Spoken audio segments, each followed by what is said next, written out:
केंद्र सरकार इलाहाबाद हाईकोर्ट के न्यायाधीश यशवंत वर्मा के खिलाफ संसद में महाभियोग प्रस्ताव लाने के विकल्प पर विचार कर रही है। सरकारी सूत्रों के अनुसार दिल्ली से इलाहाबाद हाईकोर्ट भेजे गए जस्टिस वर्मा यदि खुद इस्तीफा नहीं देते हैं तो संसद में महाभियोग प्रस्ताव लाना एक स्पष्ट विकल्प है। देश के तत्कालीन मुख्य न्यायाधीश संजीव खन्ना ने राष्ट्रपति और प्रधानमंत्री को पत्र लिखकर उनके खिलाफ महाभियोग चलाने की सिफारिश की थी।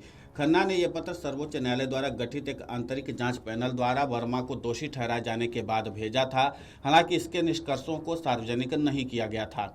जस्टिस वर्मा को राजधानी में उनके आधिकारिक आवास से भारी मात्रा में जली हुई नकदी मिलने के बाद शीर्ष न्यायालय द्वारा नियुक्त जांच पैनल ने दोषी ठहराया है।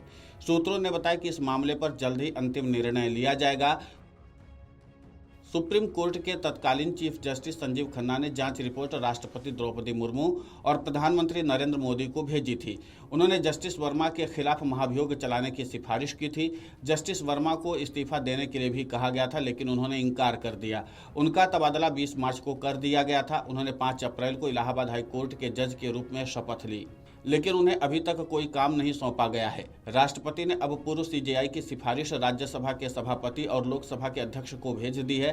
सरकार के सूत्रों का कहना है कि चूंकि पूर्व सीजेआई ने महाभियोग की सिफारिश की है, इसलिए प्रस्ताव संसद में लाना होगा। महाभियोग प्रस्ताव लाने के लिए लोकसभा में कम से कम 100 सदस्य और राज्यसभा में कम से कम 50 सदस्य होने चाहिए। सरकार के एक सूत्र ने कहा कि वे आगामी सत्र में प्रस्ताव लाएंगे। वे राज्यसभा के सभापति और लोकसभा अध्यक्ष से सदन की राय लेने के लिए कहेंगे।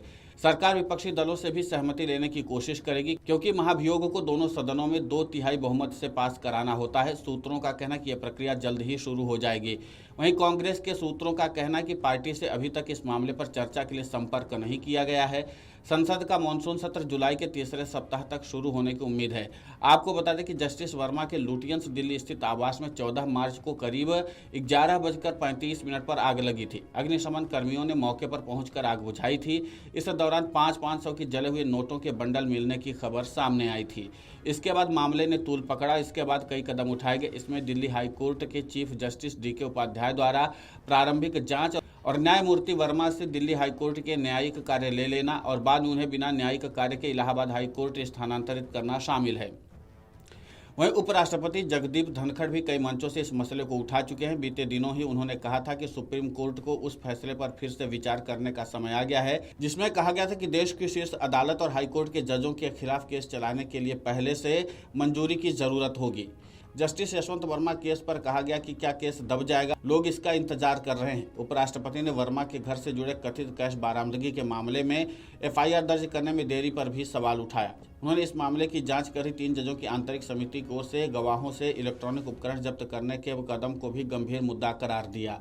लेकिन अब देखना ही होगा कि जिस तरीके से केंद्र की मोदी सरकार ने इस बात के संकेत दे दिए हैं कि अब जस्टिस वर्मा के खिलाफ महाभियोग लाने की तैयारी हो रही है, लेकिन अब ये भी देखना होगा कि ये महाभियोग कब तक लाया जाता है। क्या इसी सत्र के जो मानसून सत्र आने वाला है, इसी में महाभियोग लाने की तैयारी केंद्र की मोदी सरकार करेगी और इसके बाद विपक्षी दलों का इस मामले पर क्या रुख होगा? क्या विपक्षी दल भी महाभियोग में सरकार का साथ देंगे? क्योंकि जाहिर सी बात है कि जब विपक्षी दल भी यहाँ पर साथ देंगे तभी महाभियोग आगे सफल हो सकता है, जस्टिस वर्मा पर कार्रवाई भी हो सकती है।